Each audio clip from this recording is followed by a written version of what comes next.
নমস্কার, আমি সোমদত্তা মিত্র, psychologist and hypnotherapist. এই হিপনোথেরাপিস্ট শব্দটা ব্যবহার করলেই অনেকের মনে প্রায়শই এই প্রশ্নটা এসে যায় যে আচ্ছা, আপনি কি ম্যাজিশিয়ান? আপনি কি ম্যাজিক করে কোনো জিনিস বদলে দিতে পারেন? আমার একটা না কাজ উতরাচ্ছে না, আপনি কি হিপনোসিসের মাধ্যমে কাইন্ডলি কাজটা একটু উতরে দিতে পারবেন? অথবা আমার মনে হয় যে কোথাও গিয়ে এই ম্যাজিকটা করে দিলে বোধহয় কাজটারও বেটার হতে পারতো। এরকম নানান ধরনের মন্তব্য কিন্তু প্রায়শই আমাদের কাছে এসে থাকে। কিন্তু আমাদেরকে প্রথমে জানতে হবে এই হিপনোসিস জিনিসটা কি। CBT, REBT, art therapy, music therapy এই শব্দগুলোর সাথে অনেকেই বহুলভাবে প্রচলিত।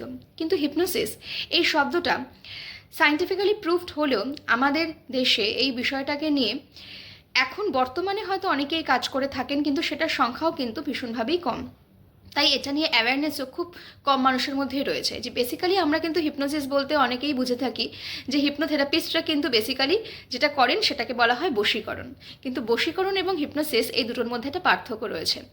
হিপনোথেরাপি হচ্ছে সায়েন্টিফিক্যালি প্রুভেন এক ধরনের থেরাপি, যেটার মাধ্যমে বেসিক্যালি আমরা মানুষের সাবকনশিয়াস মাইন্ডটাকে নিয়ে কাজ করি এবং এটার মাধ্যমে, এটা পরিচালনার মাধ্যমে জেনারেলি বিভিন্ন রকমের থট প্যাটার্ন চেঞ্জ করা হয়। তাছাড়াও হচ্ছে গিয়ে বিভিন্ন রকমের বিহেভিয়ারাল প্যাটার্নের ক্ষেত্রেও কিন্তু অনেক সময় এই হিপনোসিস কাজ করে থাকে এবং বর্তমানে বহু মানুষ কিন্তু এই হিপনোথেরাপির ওপরে কাজ করে যাচ্ছেন এবং বিভিন্ন পজিটিভ রেজাল্টও কিন্তু এখান থেকে পাওয়া সম্ভব। তাই অযথা গুজবে কান না দিয়ে এই বিষয়টাকে নিয়ে আমাদের বোধহয় একটু স্টাডি করাটা দরকার। কারণ অনেক ক্ষেত্রে এরকম দেখতে পাওয়া যায় যে যখনই কোনো ক্লায়েন্ট আসেন এবং তার ওপর হিপনোথেরাপি ইউজ করার প্রয়োজন পড়ে এবং যখন তাকে সেটা জানানো হয়, সে কিন্তু ভীষণভাবে ভয় পেয়ে যায় যে এটাতে আমার কোনো ক্ষতি হবে না তো, আমি আবার ফিরে আসতে পারবো তো, বা বিষয়টা কি একটা ম্যাজিকের মতন, আমি কিন্তু দেখতে চাই, এটার কিন্তু একটা ভিডিও খুব দরকার। এরকম নানান ধরনের মন্তব্য কিন্তু তারা করে থাকেন।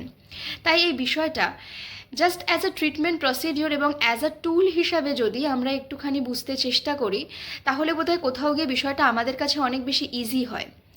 তাই অযথা কোনো গুজবে কান না দিয়ে আমাদের দরকার এই বিষয়টাকে নিয়ে আরেকটু বেশি জানা এবং সেই বিষয়টাকে নিয়ে অযথা ভয় না পেয়ে বিষয়টাকে নিয়ে একটু স্বাভাবিক হওয়া।